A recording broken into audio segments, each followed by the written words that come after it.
ଆଉ ନାହାନ୍ତି ବଲିଉଡ୍ ଲୋକପ୍ରିୟ ଅଭିନେତା ପିଣ୍ଟୁ ନନ୍ଦ। ହାଇଦ୍ରାବାଦରେ ଯଶୋଦା ହସ୍ପିଟାଲରେ ଚିକିତ୍ସାଧୀନ ଅବସ୍ଥାରେ ତାଙ୍କର ମୃତ୍ୟୁ ହୋଇଛି। ଲିଭର ସିରୋସିସ୍ ରୋଗରେ ପୀଡ଼ିତ ହୋଇ ଜୀବନ ସହ ସଂଗ୍ରାମ କରୁଥିଲେ। ତାଙ୍କ ବିୟୋଗରେ ଓଡ଼ିଆ ଚଳଚ୍ଚିତ୍ର ଜଗତରେ ଶୋକର ଛାୟା ଖେଳିଯାଇଛି। ପିଣ୍ଟୁଙ୍କ ମୃତ୍ୟୁକୁ ନେଇ ଓଡ଼ିଆ ଅଭିନେତା ତଥା ପିଣ୍ଟୁ ନନ୍ଦଙ୍କ ନିକଟତମ ବନ୍ଧୁ ଶ୍ରୀତମ ଦାସ ଜଣାଇଛନ୍ତି ଯେ ସେ ଟ୍ୱିଟ୍ କରି କହିଛନ୍ତି, ପିଣ୍ଟୁ ଇଜ୍ ନୋ ମୋର୍।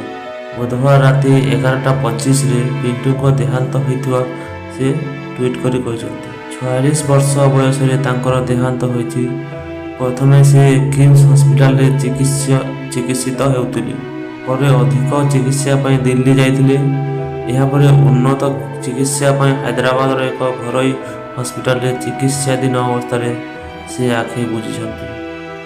ଚିକିତ୍ସା ଲାଗି ଓଡ଼ିଶାରୁ ଦିଲ୍ଲୀ ଯିବା ବେଳେ ସେ ସୁସ୍ଥ ହୋଇ ଓଡ଼ିଶା ଫେରିବେ ବୋଲି ଗଣମାଧ୍ୟମକୁ କହିଥିଲେ। କିନ୍ତୁ କଥା ଦେଇ ସେ ଆଉ ଫେରିଲେ ନାହିଁ।